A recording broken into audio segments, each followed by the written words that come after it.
کے خیمے میں بسد رنج محن فرمایا بیویو اب مجھے رخصت تو کرو بہر خدا تھام کر دامن شبیر سکینہ نے کہا آخری بار کلیجے سے لگا لو بابا آخری بار کلیجے سے لگا لو بابا صبح سے دیکھ رہی ہوں جو ادھر جاتا ہے جیت جی دشت سے واپس وہ نہیں آتا ہے بس یہی سوچ کے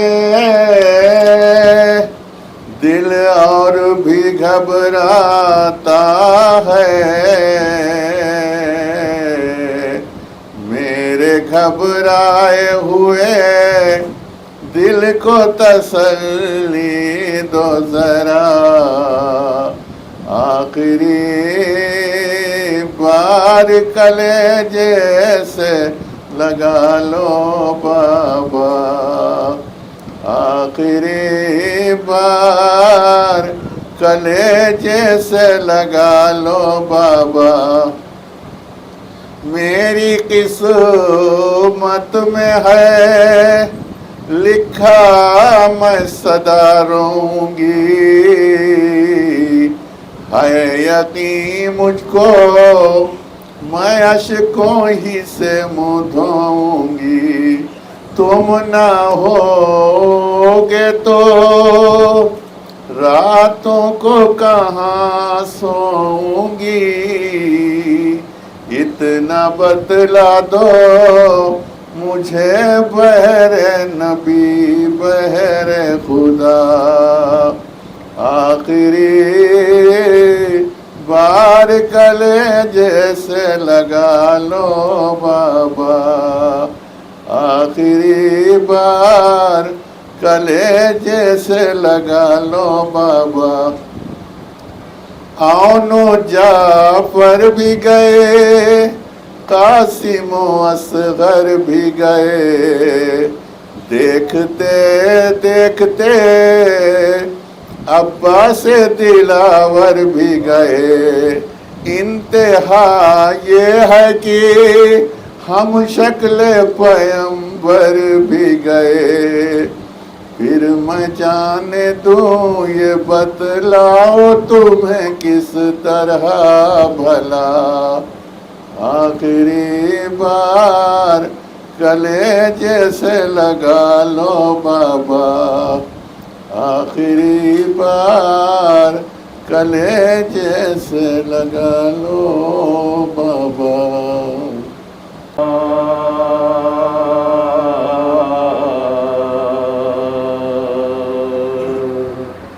یہی کہتی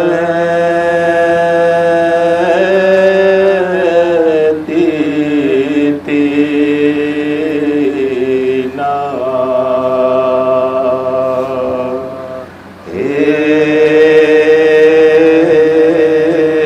میرے بابا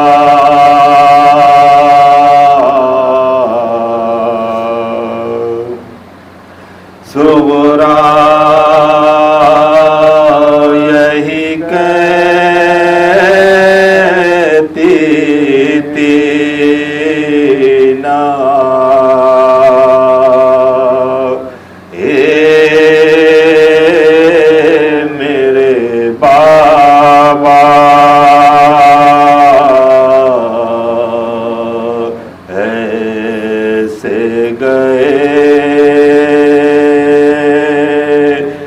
اس بن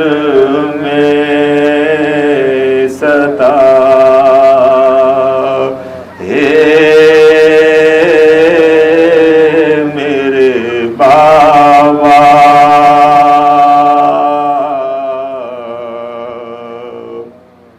عرصہ ہوا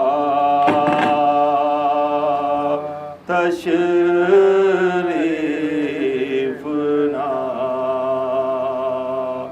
لائے میرے بابا پرزا بھی کوئی دختر مزتر کو نہ بھیجا اور لینے کو میرے علی اکبر کو نہ بھیجا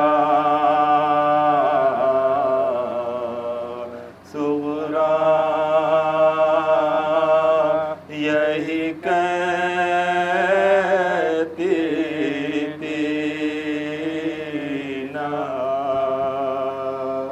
اے میرے بابا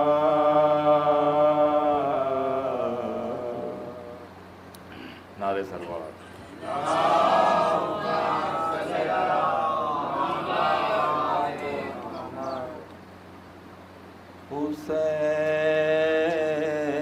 حسین جب کہ چلے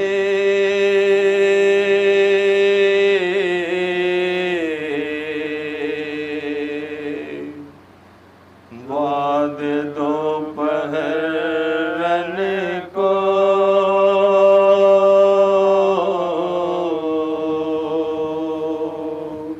نہ تھا کوئی جو سنبھالے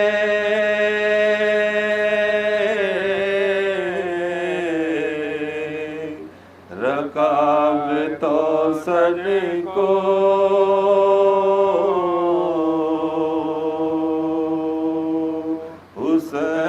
حسین چھپ کے کھڑے تھے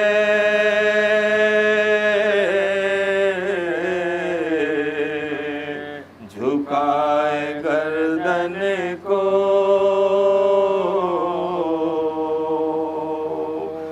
سکینہ جھاڑ رہی تھی قبا کے دامن کو حسین چھپ کے کھڑے تھے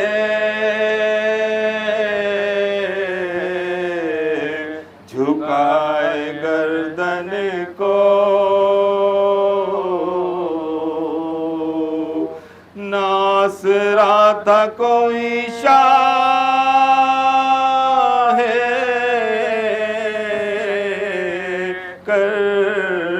کربلائی کو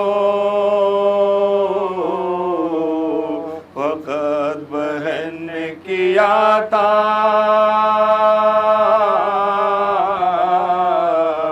سوار بھائی کو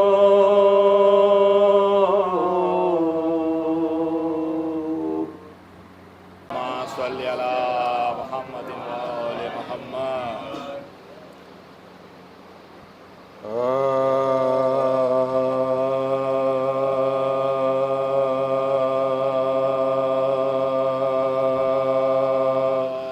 دیکھا جب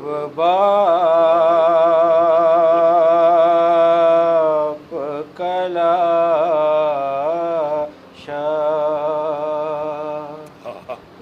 تو میں سکینہ روئی دیکھا جب باپ کلاشا تو میں سکینہ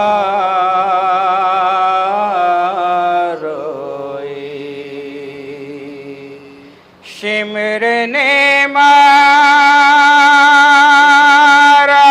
جو درا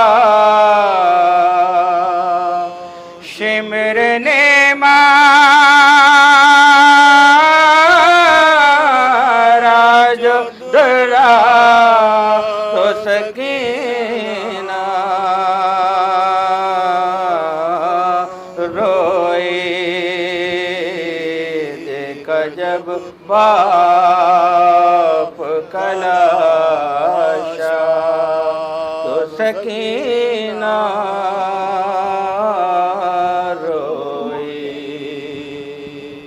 نہ ملا پانی اسے،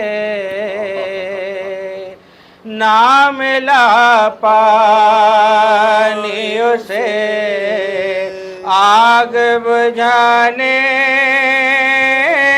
کے لیے، نہ ملا پانی اسے آگ بجھانے کے لیے، جل گیا بھائی کا جھولا، ارے جل گیا بھائی کا جھولا تو سکینہ روئی، دیکھا جب باپ کا لاشا تو سکینہ روئی، اوڑھ کر سر پردہ کان میں در پہنے ہوئے، سامنے آئی جو رملہ تو سکینہ روئی، دیکھا جب باپ کا لاشا تو سکینہ روئی، کیا سکینہ ہو تمہیں اتنا بتا دو بے بے، ہند نے آ کے جو پوچھا تو سکینہ روئی، دیکھا جب باپ کا لاشا تو سکینہ روئی، چاہتے تھے کہ وہ لے آئے اسے خیمے میں، چاہتے تھے کہ وہ لے آئے اسے خیمے میں، باپ کا لاشا نہ اٹھا، ارے باپ کا لاشا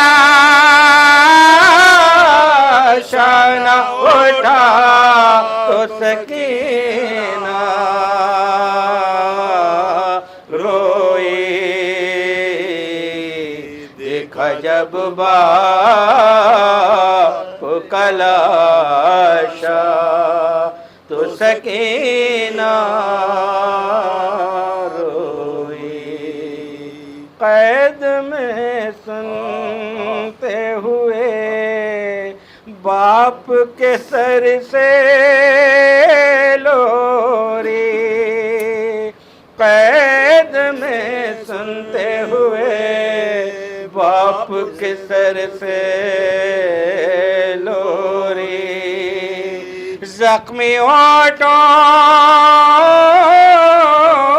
کو جو دیکھا تو سکینہ روئی، دیکھا جب باپ کا لاشا تو سکینہ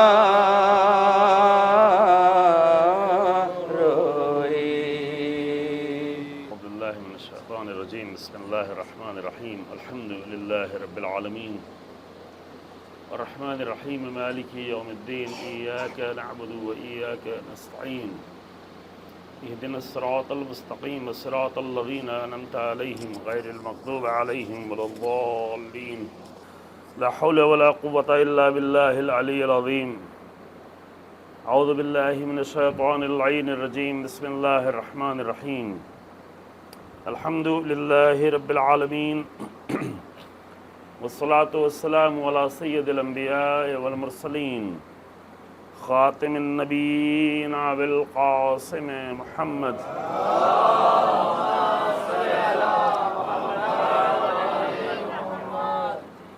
ثم الصلاة والسلام على أهل بيته الأطيبين الأطهرين المعصومين المنتجبين ولعنة الله على أعدائهم أعداء الله أجمعين. أما بعد فقد قال رسول الله صلى الله عليه وآله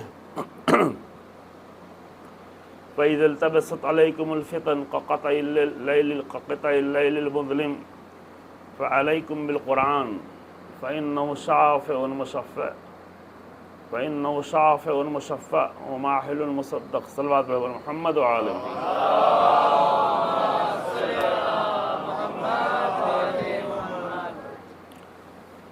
ذات گرامی پیغمبر اکرم صلی اللہ علیہ وآلہ وسلم کی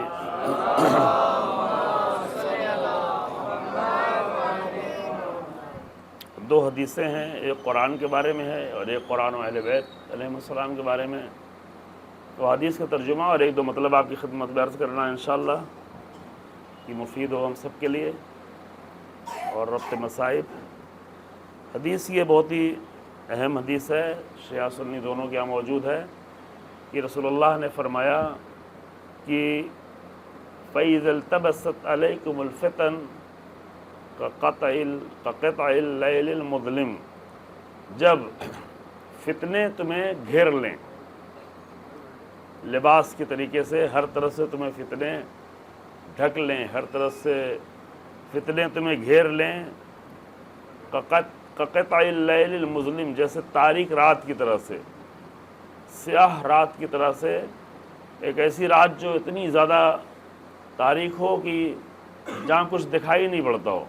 ابھی شہروں میں یہ منظر تھوڑا کم ہو پاتا ہے، شہر کے بچے شاید اتنا نہیں جانتے ہیں، لیکن اگر رات بالکل تاریک ہو اور چاند بھی نہ نکلا ہوا ہو تو گاؤں میں دیہاتوں میں یہ منظر دیکھنے میں ملتا تھا کہ انسان کچھ تصور دیکھ نہیں پاتا تھا، کہیں کچھ نہیں دکھائی پڑتا تھا، ہر طرف سے وہ اندھیرے میں گھرا ہوتا تھا. تو یہاں پہ رسول اللہ فرما رہے ہیں کہ اگر جس طرح سے تاریک رات کسی کو گھیر لے، اگر اسی طریقے سے اندھیرے تمہیں گھیر لیں. کون سے اندھیرے؟ فتنوں کے اندھیرے.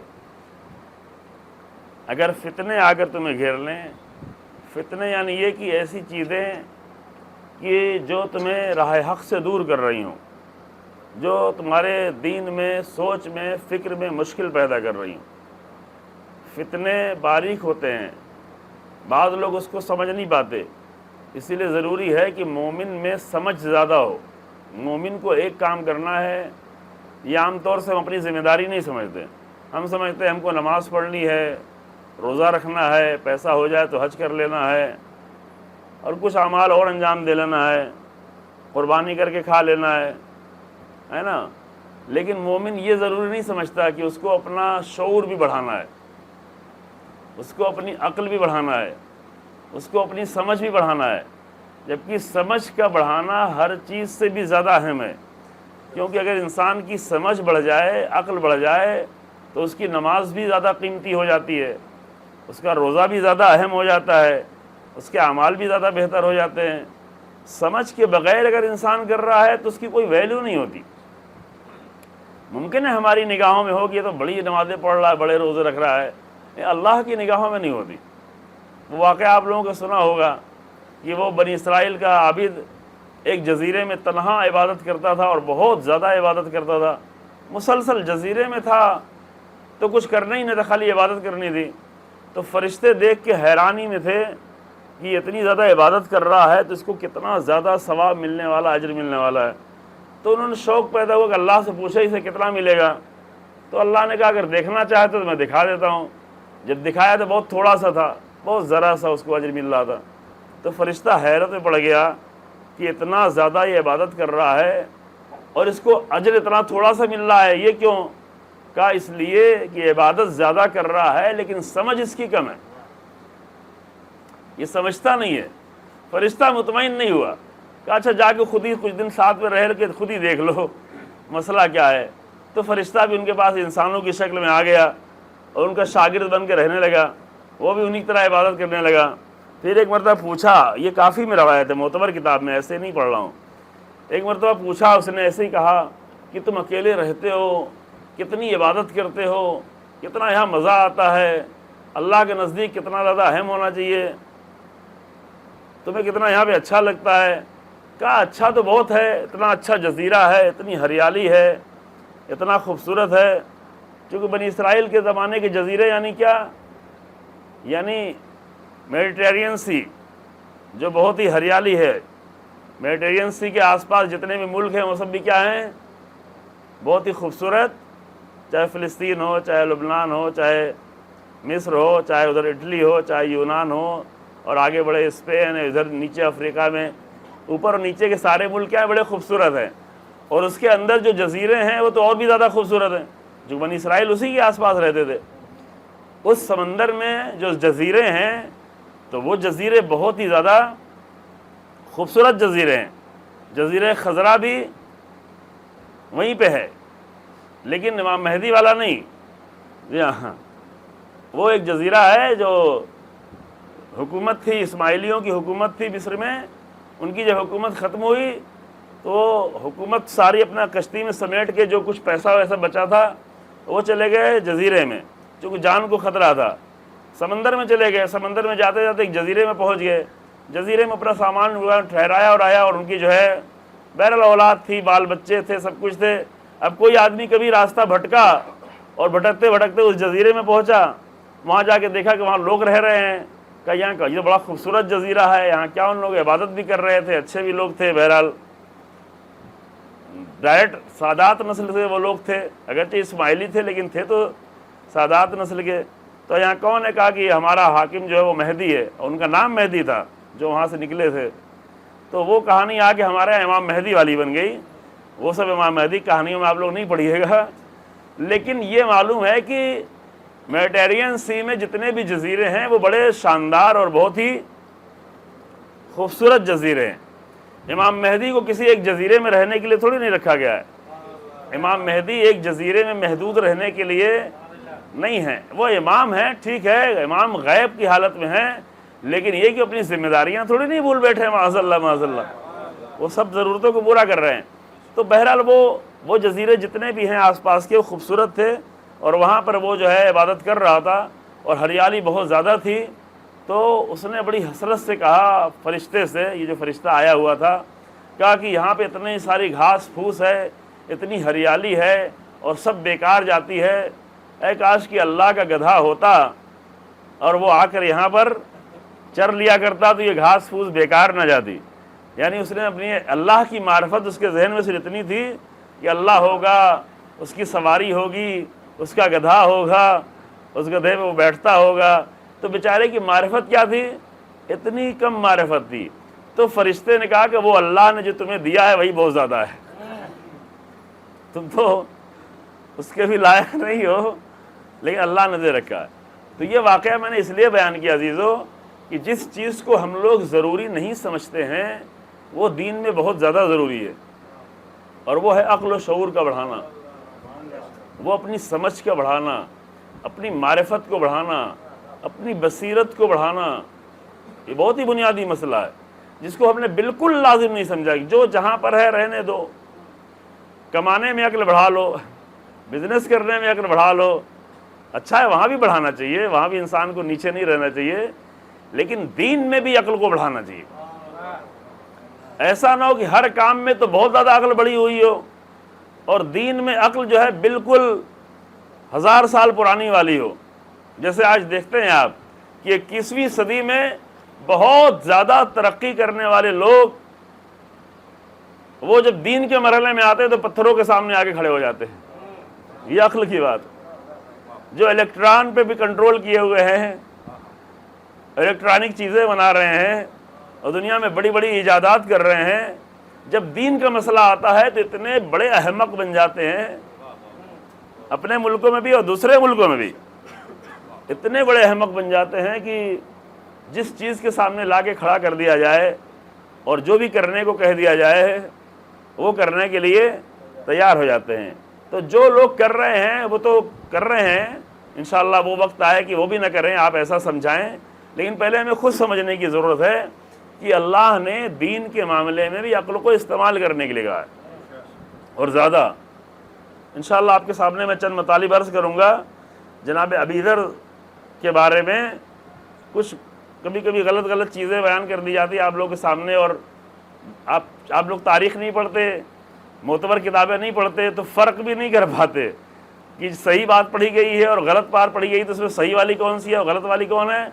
بلکہ ممکن ہے کبھی صحیح پڑھی گئی ہو اور بعد میں ابھی نئی غلط پڑھ دیا ہے تو صحیح والی بھول جائیں گے اور غلط والی آپ کے ذہن میں آگے بیٹھ جائے گی۔ تو انشاءاللہ اگر وہ وقت آئے گا تو وہ بھی تھوڑا پڑھیں گے آپ کے سامنے، لیکن ابھی صرف ایک جملہ کہتے ہیں امام جعفر صادق علیہ الصلوۃ والسلام کا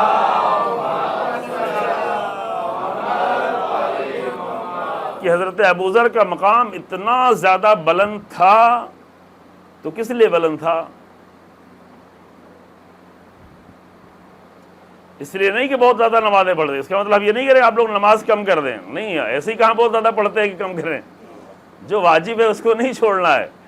لیکن ابوذر کا مقام کیوں اتنا زیادہ بلند تھا؟ کہ کان اکثر عبادت ابی ذر التفکر، ابوذر کی اکثر جو عبادت ہوا کرتی تو ان کا سوچنا تھا، فکر کرنا، التفکر، ان کا فکر کرنا، ان کی فکر ان کی عبادت تھی، اور وہ جو فکر تھی وہ بہت بڑی عبادت تھی، وہ جو فکر تھی ان کی دیگر عبادتوں کو بھی بہت بڑی کر دیتی تھی، بہت ہی عظیم الشان عبادت کر دیتی تھی۔ تو فتنوں کو کون سمجھے گا؟ فتنوں کو وہی سمجھ سکتا ہے کہ جس کے پاس عقل ہو، جس کے پاس شعور ہو، ورنہ فتنے آ کر اچھے لوگوں کو تباہ کر کے چلے جاتے ہیں، ان کا دین چھین لیتے ہیں، ان کا ایمان چھین لیتے ہیں، ان کا کردار چھین لیتے ہیں۔ ابھی ہمارے بعض جوان ہیں بعض شہروں میں، خدا کرے کہ آپ کے شہر میں ایسے نہ ہوں کہ ان کا کردار تک چھن گیا، ان کی شکل و صورت تک چھن گئی، ان کی شکل و صورت قاعدے کی نہیں رہ گئی، اس حد تک مسخ ہو گئے۔ فتنے آتے ہیں، ملنگیت کے فتنہ، اخباریت کے فتنہ، نصیریت کے فتنہ جو ہمارے پاس آ رہے ہیں، اس نے آ کر کیا کر دیا؟ انسان کی پوری پرسنالٹی ہی کو تبدیل کر کے رکھ دیا، اندر سے لے کے باہر تک سب خراب کر دیا، پوری شخصیت خراب ہو گئی۔ اور بعض کام ہم اور بھی کرتے ہیں عزاداری کے نام پہ یا کسی اور نام پر، کہ جہاں سے انسان کی پرسنالٹی ہی خراب کر دی جاتی ہے۔ اللہ یہ نہیں چاہتا کہ تم اپنی ایسی شکل بناؤ کہ جہاں جاؤ تو لوگ حیرت سے دیکھ کیا بن کے آگے آئے، یہ کون سا دین ہے، یہ کون سے دین کا حصہ ہے؟ تو عقل نہیں ہوتی تبھی انسان، عقل نہ ہونے پہ انسان اپنی پرسنالٹی کو خراب کرتا ہے۔ پرسنالٹی اللہ کی دی ہوئی نعمت ہے، اس کو نہیں برباد کیا جا سکتا ہے، اپنے ظاہر کو بھی خراب نہیں کیا جا سکتا ہے۔ جائز نہیں کہ انسان ایک ایسا لباس پہن کے نکلے کہ جس کو دیکھ کر انسان بیزار ہو رہا ہو، نہیں جائز ہے۔ اس لباس کو دیکھ کے دوسرے لوگ بیزاری ہو رہی ہو، کراہت ہو رہی ہو، جو کراہت اس کی وہ بری چیز، وہ بری زیادہ بری نہیں ہے، یہ کہ اس نے ایسی حالت اپنی بنائی ہے کہ اس کی رسوائی ہو رہی ہے، اس کی ذلت ہو رہی ہے، اور ایک مومن کی ذلت اور رسوائی اللہ کو پسند نہیں۔ کوئی بھی ایسا کام کہ جس کے ذریعے سے کسی مومن کی ذلت و رسوائی ہو وہ اللہ کو پسند نہیں، چاہے کسی نام پہ کر رہے ہوں، وہ صحیح نہیں۔ لہذا ایک کام کیا ہے، قرآن میں 550 جگہوں پر مختلف انداز سے عقل و تفکر و غور و فکر و تدبر یہ لفظ آئے ہوئے ہیں، ایک دو جگہ نہیں، کتنی بار، بڑی سارے مقامات پر، کیونکہ اللہ کے نزدیک یہ اہم ہے۔ روزے کا ذکر 2-3 بار آیا ہے، اصل میں تو ایک ہی بار آیا ہے، دوسری جگہ یہ ہے کب کب روزہ نہ رکھو۔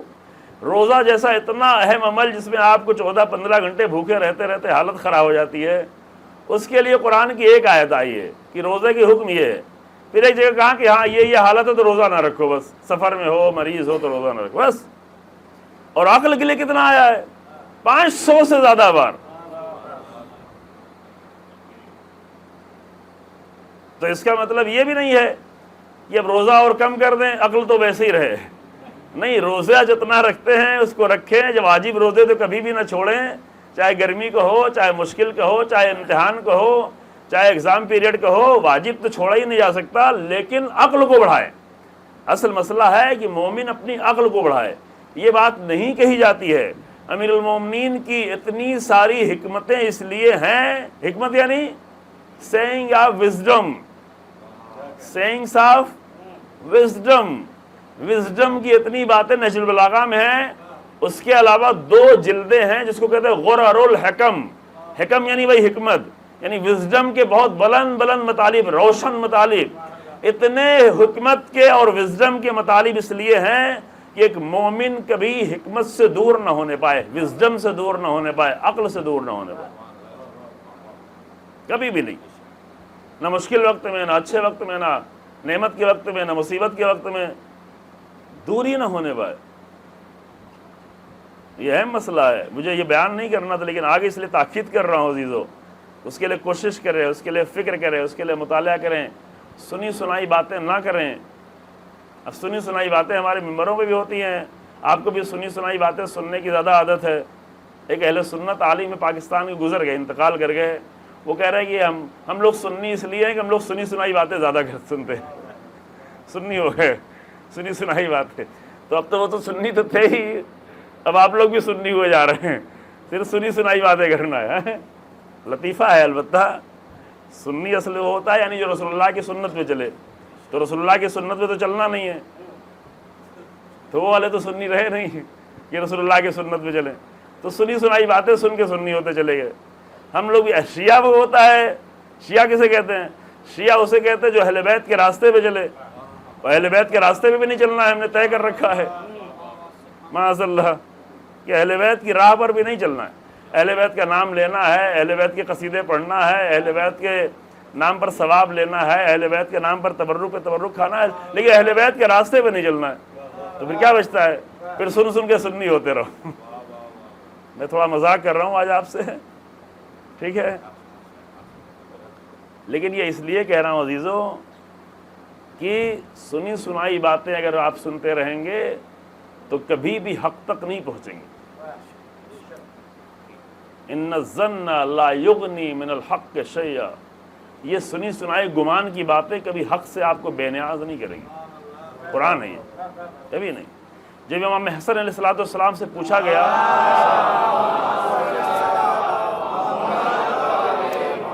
کہ حق اور باطل میں کیا فاصلہ ہے، تو آپ نے فرمایا 4 انگل کا. 4 انگل؟ یہ سارا نہیں کیا تھا پہلے، 4 انگل کا. تو گھبرا گئے. 4 انگل کا حق اتنا عظیم، باطل اتنا پست. کم سے کم اتنا تو کہنا ہی چاہیے تھا کہ زمین و آسمان کا فاصلہ ہے. ذرا 4 انگل کا فاصلہ. تو امام نے یہاں پہ ہاتھ رکھ دیا، کہا جو باتیں تم سنتے ہو وہ اکثر باطل ہوتی ہیں. دیکھو، تحقیق کرو، ریسرچ کرو، مطالعہ کرو، غور و فکر کرو، تب حق ملتا ہے. سمجھ رہے ہیں؟ تب حق ملتا ہے. ابھی بڑا ایک مسئلہ چھڑا ہوا تھا، میں کہیں کہنے والا تھا لیکن میرے ذہن میں آیا نہیں. کل کہیں مجلس میں پرسوں کہنے والا تھا لیکن وہاں پہ نہیں آیا. آپ کے ساتھ بھی کہتا ہوں، کم سے کم چلو اتنی ریسرچ کر لو. آپ جوان لوگ یہاں زیادہ بیٹھے ہوئے ہیں، اتنی ریسرچ کر لو. بزرگ لوگوں میں پریشان نہیں کروں گا کہ امام حسن اور امام حسین علیہ السلام کی اولاد کتنی تھی اور کون کون تھی اور کہاں کہاں تھی. اتنا تو حق بنتا ہے نا. پھر دیکھیں بہت ساری چیزیں آپ کے لیے روشن ہوتی جائیں گے. ہم بیان کریں گے تو آپ بھی مشکل میں پڑ جائیں گے، ہم کو بھی مشکل میں ڈال دیں گے. جی ہاں، یہ بھی ایک مسئلہ ہوتا ہے. آپ کے مولانا آپ خود ہی بیان کر دو، ہم تو آدھا گھنٹے میں بیان کر دیں گے، لیکن آپ بھی بہت بڑی مشکل میں پڑ جائیں گے اور میں بھی تھوڑا مشکل میں ڈال دیں گے آپ لوگ مجھے بھی. مجھے مشکل میں پڑنے سے کوئی ڈر نہیں لگتا، لیکن میں یہ چاہتا ہوں کوئی فتنہ نہ بنے، کوئی ایشو نہ کھڑا ہو، آپ بلا وجہ مشکل میں نہ پڑیں. لیکن ایک انسان کا یہ حق ہے کہ وہ حقیقت کو تلاش کرے. یہ انسان کا سب سے بنیادی حق ہے کہ وہ حقیقت کو تلاش کرے. اور حقیقت تو بڑی حقیقتیں ہیں جو میں نے آپ کے سامنے کہا. تو بہت ساری میں وہاں پہ کہنا چاہ رہا جہاں پہ دیکھا 2 دن تھا. پہلے دن بھی ایک نوحہ پڑھا گیا، دوسرے دن بھی وہی مطلب پڑھا گیا، اور وہ مطلب کہ کوئی حقیقت سے تعلق نہیں ہے، لیکن میرے ذہن میں اس دن نہیں آیا، انشاءاللہ پھر جب دوبارہ جائیں گے تو وہاں کہیں گے کہ ایک بار چلو امام حسن امام حسین علیہ السلام کی اولاد کے بارے میں تھوڑا ریسرچ کر لو۔ ابھی آسان بھی ہو گیا ہے، آپ جاؤ سائٹ ڈھونڈنا شروع کرو، بہت ساری معتبر سائٹیں ہیں، اس میں بہت ساری چیزیں بھری ہوئی ہیں، معتبر سائٹیں اتھینٹک، جیسے وکی شیعہ ہے، وکی فقہ ہے، تبیان ہے، الاسلام ہے، مراجع کی سائٹ ہے، یہ بہت ہی عظیم سائٹ ہے، سینکڑوں لوگ اس پہ کام کر رہے ہیں روزانہ، لاکھوں صفحے ہیں، لاکھوں بلکہ اس پہ آرٹیکلز ہے، ہر موضوع پر بہت ساری چیزیں موجود ہیں۔ ممکن ہے بعض زبانوں میں کم ہے، 11 12 10 زبانوں میں سائٹیں ہیں، تو ایک مومن، ایک جوان، ایک بچے کا یہ حق ہے کہ دھیرے دھیرے وہ بہت ساری چیزیں تحقیق کرے۔ ایک پاکستانی گیا زیارت کرنے کے لیے، خود مجھے بتایا کسی نے جو وہاں پہ موجود تھا، کہ گیا زیارت کرنے کے لیے سیریا میں، تو وہ ڈرائیور سے لڑا ہوا تھا، بڑی ڈرائیور سے لڑائی کی، کیونکہ گیا تھا امام حسین کی بیٹی کی زیارت کرنے کے لیے، اور جہاں پہ لے جا کے زیارت کرنے کے لیے گاڑی کو روکا وہاں تھا سیدہ رقیہ، پورے ایریے کا نام ہے سیدہ رقیہ، بیٹی کا نام ہے سیدہ رقیہ۔ اب وہ ڈرائیور سے بڑی لڑائی کر رہا تھا کہ ہم تو اتنے سال سے جناب سکینہ کر، تم کہاں لے کے چلے آئے مجھے؟ تو چلو مسئلہ نہیں ہے، نام سے اتنا فرق نہیں پڑتا، لیکن معلوم تو ہونا چاہیے، اصل مسئلہ یہ ہے، معلوم تو ہونا چاہیے کہ آپ کو اللہ کبھی سیریا جانا نصیب کرے اور زیارت نصیب کرے تو آپ کو پہلے سے کچھ خبر نہیں، تو وہاں جا کے جھٹکا لگ جائے، آپ کی زیارت ہی بیکار ہو کے رہ جائے۔ یا آپ تو جناب سکینہ کی زیارت کرنے گئے تو وہاں تو جناب رقیہ ہیں۔ مثلا میں ایک چھوٹی سی مثال دے رہا ہوں، چونکہ اس میں کوئی اتنا بڑا مسئلہ نہیں ہے، صرف نام کا مسئلہ ہے۔ امام حسین کی چلو اتنا بتا ہی دیتے ہیں کہ امام حسین کی بیٹی سکینہ بھی تھی، امام حسین کی بیٹی رقیہ بھی تھی، امام حسین کی بیٹی فاطمہ بھی تھی، اور تینوں کربلا میں تھیں، ہے نا۔ اب اس کے بعد آپ اور تحقیق کریے گا، ٹھیک ہے؟ اس کے بعد تو نہیں بتاؤں نا، یہ بتاؤں؟ اس کے بعد جا کے دیکھیں کہ اور بھی کوئی بیٹی تھی تو تھی، واقعاً تھی بھی یا نہیں تھی، اور تھی تو کہاں تھی اور کیسے تھی، کس کی شادی کس کے ساتھ ہوئی، آپ تھوڑا سا خود کریں نا اپنا کام، ہے اچھی بات۔ لیکن یہ ساری بات میں اس لیے کہہ رہا ہوں کہ اصل میں ایک مومن میں عقل زیادہ ہونا چاہیے۔ امیر المومنین علی ابن ابی طالب علیہ السلام فرماتے ہیں کہ اتقوا فراست المومن، مومن کی فراست سے بچو، فإنہ ینظر بنور اللہ، وہ اللہ کے نور سے دیکھتا ہے۔ اللہ کے نور یعنی یہ آنکھ والا نور نہیں، یہ بھی اللہ ہی نے دیا ہوا ہے۔ اس نور سے تو سبھی دیکھتے ہیں، یہ جو آنکھ میں نور ہے اس سے کافر بھی دیکھتا ہے، مشرک بھی دیکھتا ہے، منافق بھی دیکھتا ہے، ہر ایک دیکھتا ہے، مومن دیکھتا ہے۔ لیکن یہ جو امیر المومنین فرمانا ہے جو اللہ کا فإنہ ینظر بنور اللہ، وہ اللہ کے نور سے دیکھتا ہے، یعنی اس کے عقل و شعور میں ایک اور خاص نور ہوتا ہے جس سے بہت ساری حقیقتوں کو وہ سمجھ لیتا ہے۔ اس کا مطلب یہ ہے کہ مومن میں وہ فراست لازم ہے۔ یا امیر المومنین فرما رہے ہیں کہ مومن کی فراست سے بچو۔ تم سمجھتے کہ وہ تو بیچارہ کچھ نہیں بول رہا ہے، ہم کچھ بھی کہہ دیں لیکن وہ تو خاموش ہے، تو خاموش اس لیے ہے کہ تاکہ تمہاری عزت بچی رہ جائے، ورنہ وہ بہت کچھ سمجھتا ہے، بولنا چاہے تو بول بھی سکتا ہے، لیکن بولے گا تو تمہاری عزت مشکل میں پڑ جائے گی، اس لیے وہ نہیں بولتا۔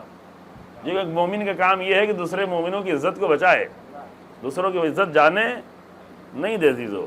تو میں نے اتنی بات خالی تاکید کے طور پہ کہہ دی کہ عقل میں کیا ہونا چاہیے، عقل کو بڑھائیں، فکر کرنے کی صلاحیت کو بڑھائیں۔ کیسے بڑھائیں؟ حقیقی چیزوں میں ریسرچ کریں۔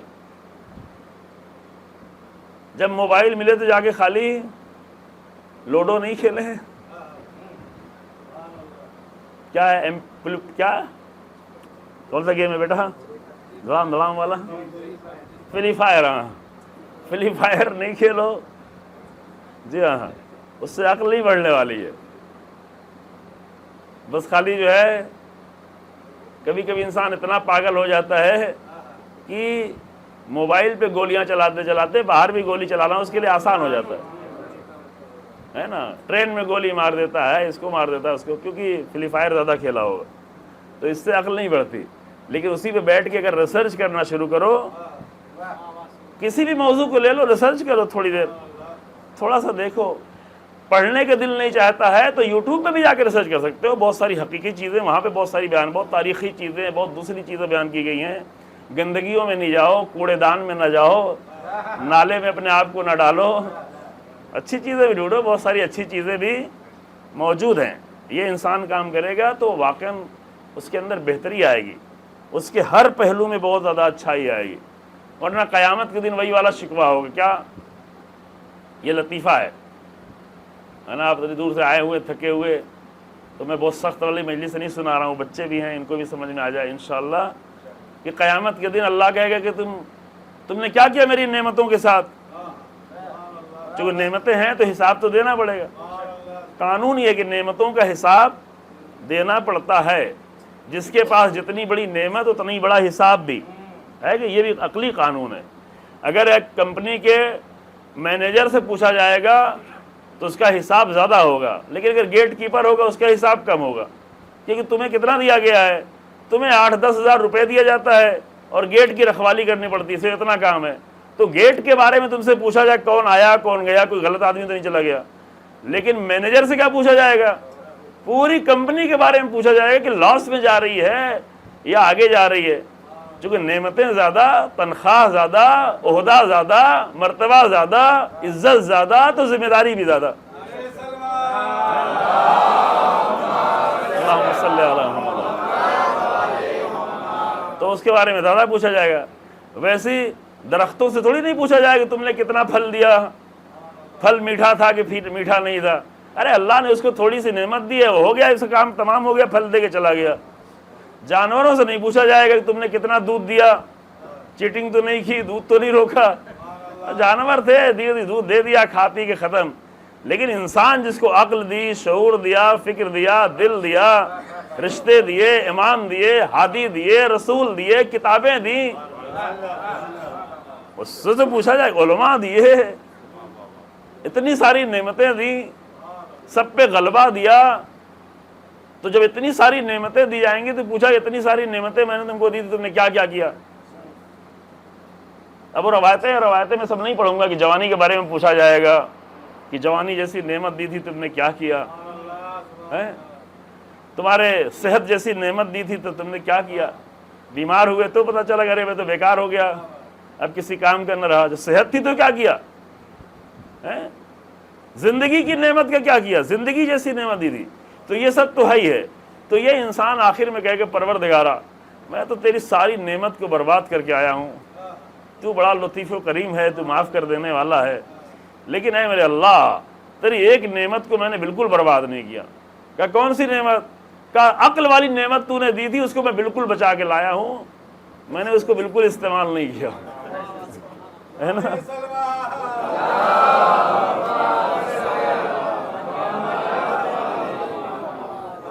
سمجھے کہ نہیں بچے؟ سمجھے؟ یعنی عقل کی نعمت کو استعمال ہی نہیں کیا پروردگارا۔ تو اس کے بارے میں مجھ سے سوال نہ پوچھ۔ تو اللہ کا کسی کے بارے میں تو اصل سوال ہے کہ اگر تم نے اس ایک نعمت کو صحیح استعمال کیا ہوتا تو ساری نعمت استعمال کرنے کا طریقہ آ جاتا، تو ساری نعمت تم سمجھ لیتے، ہر نعمت کو استعمال کرتے۔ اگر عقل کو صحیح استعمال کیا ہوتا تو رسالت کی نعمت کو بھی بہتر سمجھتے، قرآن کو بھی بہتر سمجھتے، اہل بیت کو بھی اور بہتر سمجھتے، کیونکہ عقل کو استعمال کیا ہوتا۔ یہی ہے حدیث کے ترجمہ، میں صرف ترجمہ پڑھتا ہوں، زیادہ واقعات میں نہیں جاؤں گا عزیزو۔ قرآن کہتا ہے کہ جب فتنے آ کر تمہیں چاروں طرف سے گھیر لیں اور تم وہاں پر اپنی عقل کو استعمال کرو تو کہاں جاؤ؟ فَعَلَيْكُمْ بِالْقُرْآنِ، تو تم جاؤ قرآن کی طرف۔ علیکم یعنی تم پر واجب ہے۔ فتنوں میں کہاں جاؤ؟ فتنوں میں تعویذ والے کے پاس نہ جاؤ، گنڈے والے کے پاس نہ جاؤ، ملا کے پاس نہ جاؤ، پنڈت کے پاس نہ جاؤ۔ کہاں جاؤ؟ فَعَلَيْكُمْ بِالْقُرْآنِ، تم پر واجب ہے کہ تم قرآن کی طرف جاؤ۔ اور قرآن جا کے چوم کے برکت نہیں لو، بلکہ قرآن کے ذریعے سے سمجھو کہ کیسے فتنوں سے نکلا جائے گا، سمجھو اس کے اصولوں کو، اس کے پرنسپلز کو، اس کی بنیادوں کو سمجھو کہ اس مشکل حالات میں کہ فَإِنَّهُ شَافِعٌ مُشَفَّعٌ، کیونکہ قرآن ایسا شفاعت کرنے والا جس کی شفاعت قبول ہے، اس کی شفاعت رد نہیں ہوگی۔ حدیث ہے یہ ماحل مصدق، اس کی بات کو انکار نہیں کیا جائے گا، قرآن جو بھی کہے گا وہ قبول ہوگا۔ قرآن کو کتاب نہیں سمجھیں، قرآن بولنے والی کتاب ہے۔ نہج البلاغہ میں 2 جگہ آیا ہے امیر المومنین کا کلام کہ قرآن صامت بھی ہے ناطق بھی ہے، خود ویسی قرآن کے بارے میں۔ امیر المومنین تو خود ناطق ہیں، لیکن قرآن کے لیے بھی امیر المومنین صامت و ناطق، یہ خاموش بھی ہے، یہ بولنے والا بھی ہے۔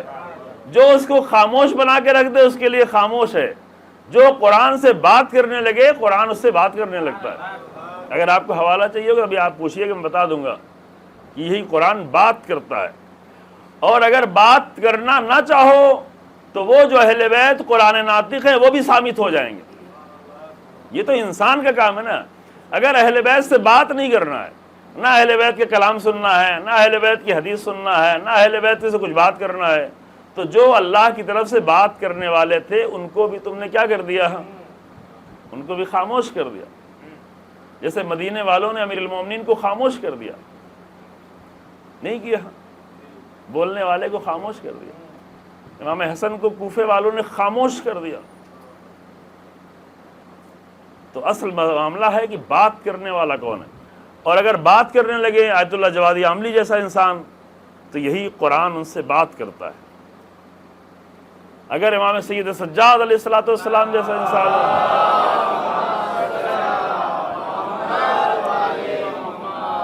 تو قرآن بات کرتا ہے۔ امام فرماتے ہیں اگر اس پوری دنیا میں کچھ بھی نہ رہ جائے، کچھ بھی نہیں، وَمَعَيَ الْقُرْآنُ وَمَعَيَ قرآن، اور میرے ساتھ قرآن ہو، کچھ بھی نہ ہو، آپ تصور کریں کچھ بھی کہیں بھی نہ ہو، پوری دنیا ختم، پوری دنیا میں ایک انسان بھی نہ ہو، اگر ہم کو ایسی جگہ کوئی سوچ لے تو وحشت سے مر جائیں گے، یہ کیسے ہو سکتا ہے؟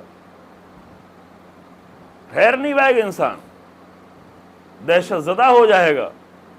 ابھی کچھ ایکسپریمنٹ کچھ دن پہلے کیا ہے کسی نے یورپ میں، کہاں آسٹریلیا میں، کہ وہ 27 دن یا 24 دن بالکل اکیلے رہنا ہے، بالکل اکیلے، فریج بھرا ہوا ہے، سب کچھ بھرا ہوا ہے، لیکن بالکل اکیلے رہنا ہے، اور اتنا زیادہ انعام ملنے والا ہے، لیکن نہیں رہ پائے ہے۔ 8-10 دن جاتے جاتے حالت خراب ہو گئی، جبکہ معلوم تھا کہ باہر لوگ ہیں، میں صرف کچھ دن کے لیے یہاں پہ ہوں، لیکن نہیں رہ پایا۔ لیکن امام کیا فرماتے ہیں؟ امام فرماتے ہیں پوری دنیا، باہر نہیں، کمرہ نہیں، پوری دنیا میں کوئی بھی نہ ہو اور قرآن صرف میرے ساتھ ہو تو لمستوحشت ہو، تو میں تنہائی کا احساس نہیں کروں گا، یہ کلام کروں گا۔ اللہ کا کلام ہے، کلام ہوتا ہی کلام کرنے کے لیے، اس کو کہتے ہیں کلام اللہ۔ جب کلام اللہ ہے تو کلام اللہ سے کلام کیا جاتا ہے۔ جب قرآن سے کلام کرنا سیکھیں گے تو قرآن ہم سے بھی بات کرنا سیکھے گا، پھر ان سایوں میں، ان تاریکیوں میں انسان کو نجات ملے گی۔ پہلی حدیث یہ ہو گئی۔ دوسری حدیث کا صرف ترجمہ کرتے ہو، صرف ایک مطلب بیان کرتے ہیں اور مسائل پڑھتے تھے، وہ حدیث آپ کی سنی ہوئی، وہ کیا ہے؟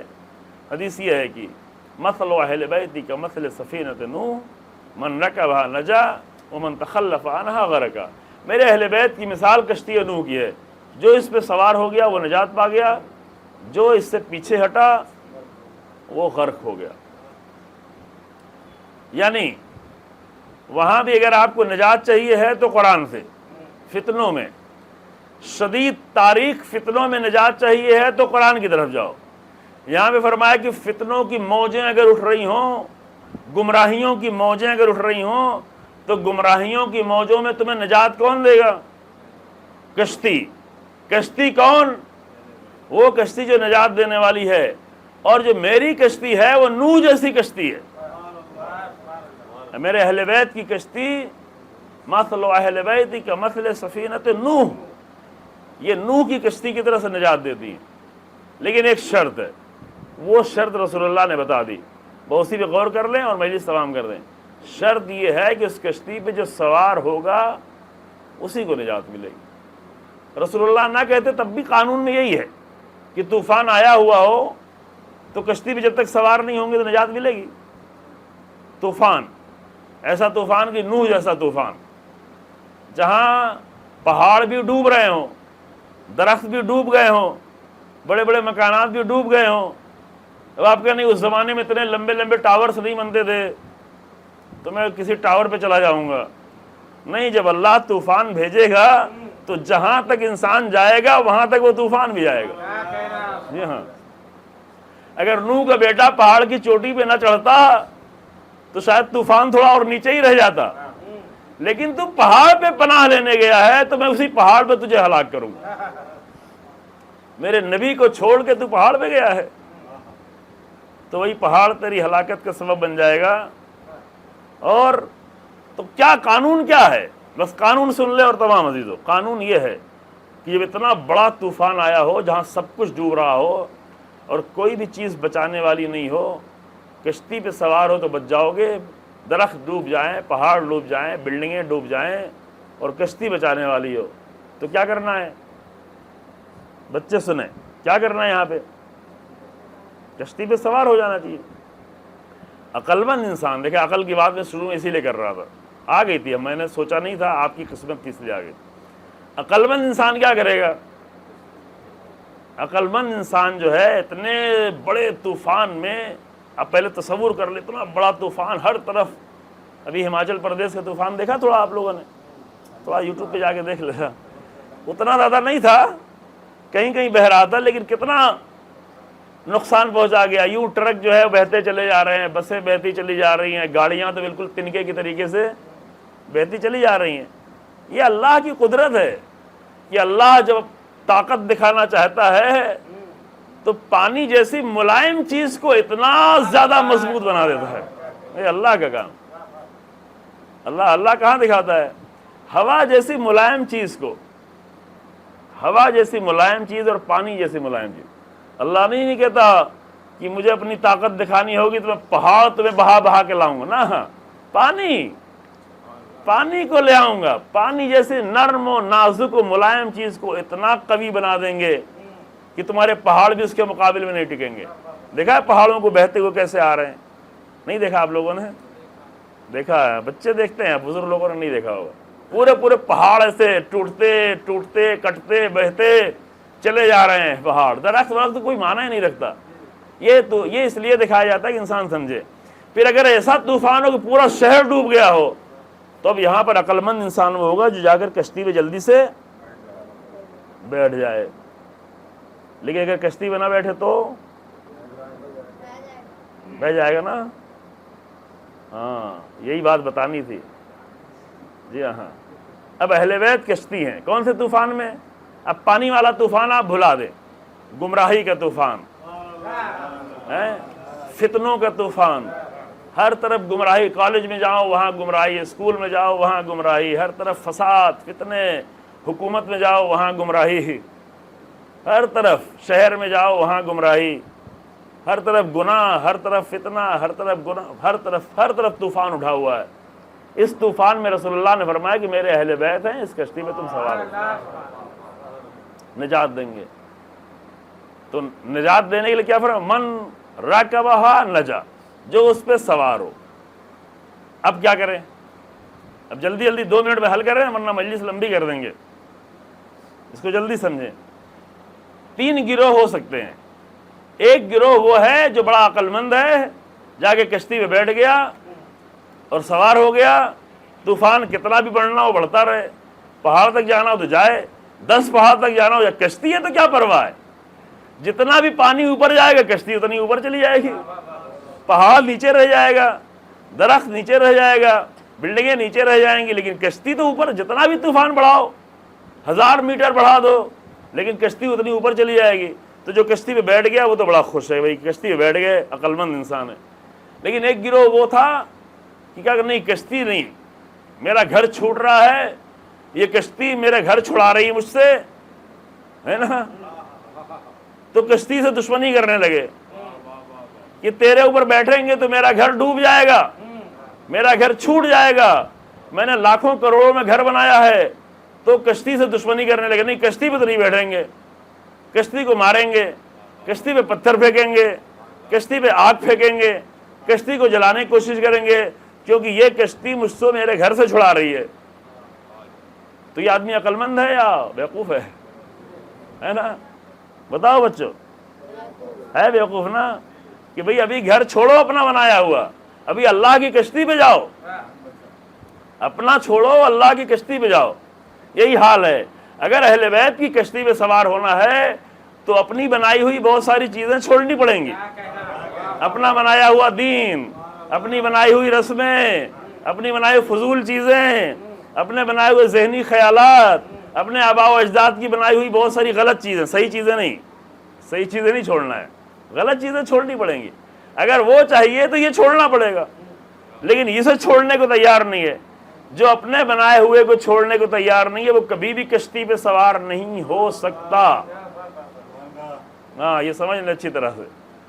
اپنا بنایا ہوا دین جو چھوڑنے کو تیار نہیں ہے کبھی بھی اہل بیت کی کشتی پہ سوار نہیں ہو سکتا. رسمیں مناتا رہے، مجلسیں کرتا رہے، خوش ہوتا رہے، لیکن اپنی رسمیں چھوڑنے کو تیار نہیں ہے تو اہل بیت کی کشتی نہیں ملے گی، سوار ہی نہیں ہو سکتا.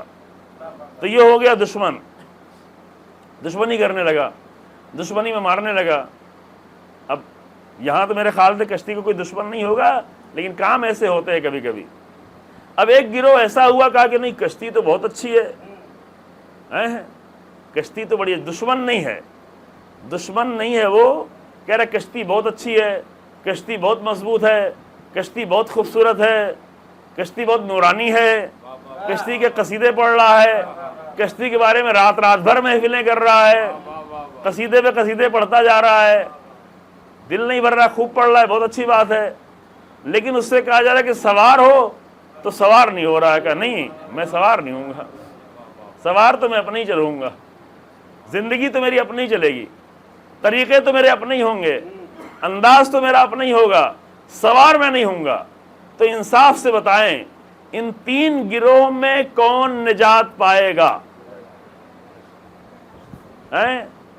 پہلا والا گروہ تو عقل مند تھا جو سوار ہو گیا، دوسرا والا گروہ جو کشتی کا دشمن ہے وہ نجات پائے گا، جو کشتی کو جلا رہا ہے، جو کشتی کو توڑ رہا ہے، جو کشتی کو کبھی کربلا میں مارنے آیا، جو اس کشتی کو کبھی نجف میں توڑنے، کوفے میں آیا. کشتی توڑنے والے لوگ، کشتی پہ تلوار مارنے والے لوگ، کشتی کو ختم کرنے والے لوگ نجات پائیں گے؟ نجات نہیں پائیں گے. لیکن تیسرے گروہ کے بارے میں کیا خیال ہے؟ وہ کہ جو قصیدے تو بہت پڑھ رہا ہے، شعر و شاعری بھی خوب کر رہا ہے، رات بھر قصیدے پڑھ رہا ہے، لیکن کشتی پہ سوار نہیں ہو رہا ہے، تو یہ نجات پائے گا؟ کہا جب نجات کا مسئلہ ہے تو ہاں یہ تو کہا جائے گا کہ یہ لوگ کشتی کے دشمن نہیں تھے، لیکن نجات انہیں بھی نہیں ملے گی، کیونکہ کشتی پہ سوار ہوں گے تبھی طوفان سے نجات ملے گی. ہاں، یہ تھوڑا باریک بات ہے، باریک بات جو عقل مند لوگوں کو سمجھ میں آتی ہے، اور آپ سب لوگ انشاءاللہ یہاں پر عقل مند ہے نا. کہ نجات کا جب مسئلہ آئے گا تو وہ جو کشتی کا دشمن ہے اور وہ جو کشتی کے قصیدے پڑھ رہا ہے، لیکن اگر سوار نہیں ہوئے تو دونوں کو نجات نہیں ملے گی. فرق یہ ہوگا کہ یہ کہا جائے گا کہ یہ اتنا جاہل ہے کہ کشتی کا دشمن ہے، لیکن یہ کشتی کا دشمن نہیں ہے، کشتی سے محبت بھی کرتا ہے، لیکن یہ احمق ہے، یہ سوار نہیں ہو رہا ہے، یہ بیوقوف ہے، یہ کشتی پہ سوار نہیں ہو رہا ہے. اب ایک آخری بات، یہ کیسے پتا چلے کہ ہم لوگ سوار ہیں کہ نہیں ہیں؟ بس یہ آخری بات ہے. یہ تو طے ہو گیا کہ اہل بیت کشتی ہیں، ہمیشہ کے لیے کشتی یہ ہے. حسین ابن علی بھی کشتی ہے، ان الحسین مصباح الہدی و سفینۃ النجات، کشتی ہیں. لیکن اب یہ کہ کیسے پتا چلے کہ ہم لوگ کشتی پہ سوار ہیں کہ نہیں ہیں؟ آپ کو کیا معلوم ہے؟ اس میں شک کس بات کا ہے؟ مجلس کر رہے ہیں، اتنی دور سے آئے 15 کلومیٹر سے مجلس کرنے کے لیے، تو صحیح ہے، دلیل ثابت ہو گئی کشتی پہ سوار ہونے کا. نہیں، یہ تو قصیدہ پڑھ رہے ہیں ابھی، یہ تو بھی قصیدے والی ہے. یہ جو مجلس میں آئے ہم اور آپ دونوں، یہ تو وہ والا گروہ جو قصیدہ پڑھ رہا ہے. سوار ہونا کیسے پتا چلے گا؟ کیسے پتا چلے کہ سوار ہے کہ نہیں ہے؟ تو کشتی پہ سوار ہونے کی ایک ہی علامت ہے، اگر اس کے علاوہ کوئی اور علامت ہو آپ بتا دیجیے گا. کشتی پہ سوار ہونے کی صرف ایک نشانی ہے، اور وہ یہ ہے کہ جدھر کشتی جاتی ہے ادھر ہی مسافر جاتا ہے. ہاں سمجھے؟ جدھر کشتی جائے گی مسافر بھی ادھر جائے گا. کشتی توحید کی طرف جا رہی ہے تو مسافر شرک کی وادیوں میں نہیں جائے گا. کشتی حق کی طرف جا رہی ہے تو مسافر باطل کی طرف نہیں جائے گا. کشتی اگر سچائی کی طرف جا رہی ہے تو مسافر جھوٹا نہیں ہوگا، سمجھ رہے ہیں؟ کشتی اگر دھوکہ نہیں دیتی تو مسافر بھی دھوکہ نہیں دے گا۔ کشتی میں صبر ہے تو یہ بے صبرا نہیں ہوگا، کشتی میں ایثار ہے تو یہ لوٹنے والا نہیں ہوگا۔ کشتی کے صفات دیکھتے چلے جاؤ۔ کس کے صفات؟ لکڑی والی کشتی نہیں، اہل بیت، یعنی اہل بیت کے صفات دیکھتے چلے جاؤ۔ اہل بیت جدھر جا رہے ہیں اس سے اندازہ کر لو، اگر ہم بھی ادھر ہی جا رہے ہیں تو ہم کشتی پہ مسافر ہیں، ہم کشتی پہ سوار ہیں۔ لیکن اگر اہل بیت کہیں اور جا رہے ہیں اور ہم کہیں اور جا رہے ہیں تو یہ سمجھ لیں کہ ہم کشتی کی تعریف تو ضرور کر لیتے ہیں، قصیدے بھی ضرور پڑھ لیتے ہیں، لیکن کشتی پہ سوار نہیں ہوئے ہیں۔ اللہم صلی ٹھیک ہے، سمجھے کہ نہیں بیٹا؟ سمجھے؟ ہاں سمجھ گیا، یہ بچہ بھی سمجھ گیا۔ یعنی یہ کہ جو اہل بیت نے طریقے بتائے ہیں وہی طریقہ ہماری نجات کا ضامن۔ ان فتنوں میں ان کا راستہ، ان کی سیرت، ان کا طریقہ، ان کا انداز، اپنے بنائے ہوئے طریقوں پہ چلو گے تو وہ کشتی چھوڑنی پڑے گی، یا اپنا گھر یا کشتی، یا اپنا گھر یا لکڑی کی کشتی۔ تو لکڑی کی کشتی میں گھر چھوڑنا پڑتا ہے اور ہدایت کی کشتی میں اپنا دین بنایا ہوا چھوڑنا پڑتا ہے، کہ اپنی بنائی ہوئی چیزیں چھوڑو تاکہ اللہ کا صحیح دین ملے۔ بس حضرت میں نے تمام کر دیا۔ وہ جو کربلا میں آئے تھے وہ سب کشتی کے مسافر تھے۔ کیوں؟ اس لیے کہ حسین ابن علی کی کشتی میں سوار تھے، جدھر حسین ابن علی جا رہے ہیں ادھر ہی وہ بھی جا رہے ہیں، ذرا بھی فرق نہیں۔ وہی عشق پروردگار، وہی عزت کے لیے جان دینے کو تیار، وہی دین کی حفاظت کا جذبہ، وہی رسول اللہ کی میراث کو بچانے کی تڑپ، وہی ایثار، وہی قربانی، وہی حق پرستی، وہی حق کے لیے جان دینے کو سب آگے بڑھنے والے، جیسے حسین ابن علی ویسے اس کشتی کے مسافر، سب ایک انداز سے، سب ایک طریقے سے۔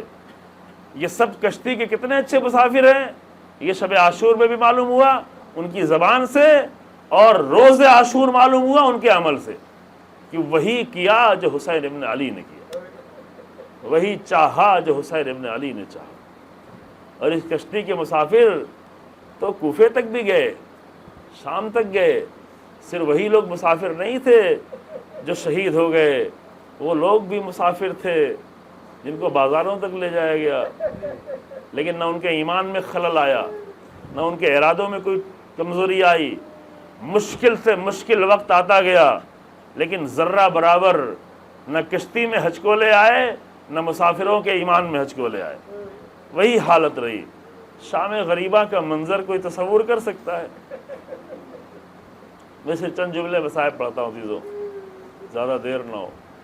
شام غریبہ کا منظر، بیویوں نے سوچا بھی نہیں تھا کہ اب تم جان لے چکے ہو، سب کو شہید کر دیا ہے، بہن کی نظروں کے سامنے بھائی کا گلا کاٹ دیا ہے، اب اس کے بعد کیا چاہیے؟ اس سے بڑھ کے اور کیا ہو سکتا ہے؟ بیویاں تو بیٹھی تھی، اپنے آپ کو یقین دلا رہی تھی کہ اب میرا عباس واپس نہیں آئے گا، اب میرا علی اکبر واپس نہیں آئے گا۔ وقت لگتا ہے، اتنے بڑے بڑے مجاہد جائیں مقتل میں واپس نہ آئیں۔ اگر کہ ہمارا کوئی عزیز چلا جاتا ہے، کوئی جوان، اور کوئی آگے خبر دیتا ہے کہ تمہارے بیٹے کا ایکسیڈنٹ ہو گیا ہے، خدا آپ سب کو محفوظ رکھے، تو بہت سارے لوگوں کو یقین نہیں آتا ہے، بار بار دروازے کی طرف نگاہ اٹھتی ہے کہ شاید میرا بیٹا آ جائے، شاید میرا بیٹا آ جائے، کیونکہ یقین نہیں آ رہا ہے۔ عباس مقتل میں جائے تو کیسے یقین آئے کہ بھلا عباس کو کون مار سکتا ہے، علی اکبر کو کون مارے گا؟ لیکن بیویاں اپنے آپ کو یقین دلا رہی ہیں کہ جب میرا بھیا حسین نہیں رہا تو اس کا مطلب یہ کہ عباس بھی نہیں رہا، اس کا مطلب کہ علی اکبر نہیں رہا، اب کوئی نہیں ہے، اسی لیے بیٹھی ہوئی ہیں۔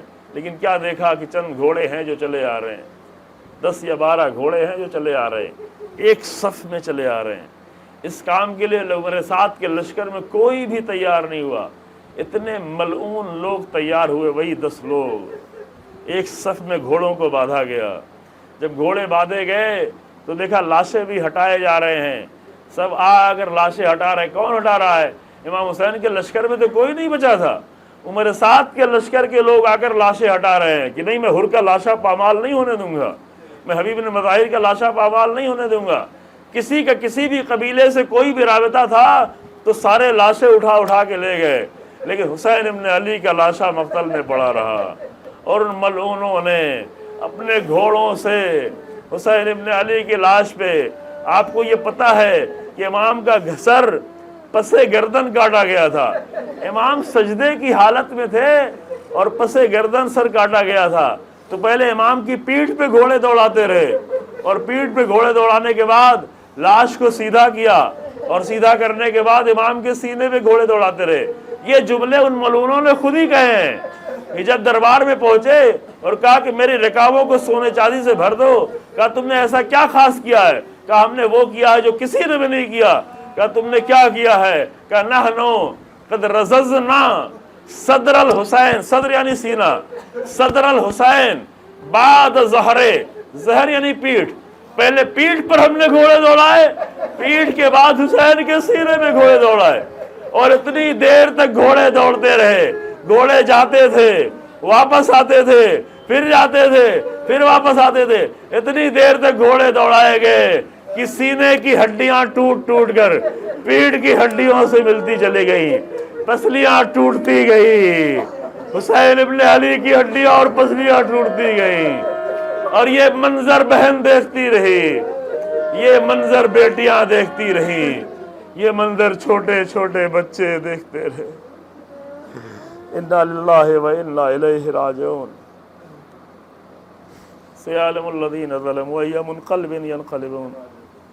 ربنا تقبل منا انک انت السمیع العلیم بحق محمد و عطرتہ الطاہرین۔ پروردگار ہمارے اس عمل کو قبول فرما، پروردگار ایسے عبادت کا درجہ عطا فرما، پروردگار کلمہ حق کو عزت و سربلندی عطا فرما، کلمہ باطل کو نیست و نابود فرما، مومنین کرام کو اور امت مسلمہ کو ہر طرح کے شر و آفت و ظلم و ستم سے محفوظ فرما، پروردگار جو مقروض ان کے قرض کو ادا فرما، علماء حق کی حفاظت فرما، مجاہدین حق کو کامیابی و کامرانی عطا فرما، رہبر انقلاب عبداللہ السیستانی کو طول عمر عطا فرما، امام زمانہ کے ظہور میں تعجیل فرما، اور ہم سب کو امام کے آوار انصار میں شمار فرما۔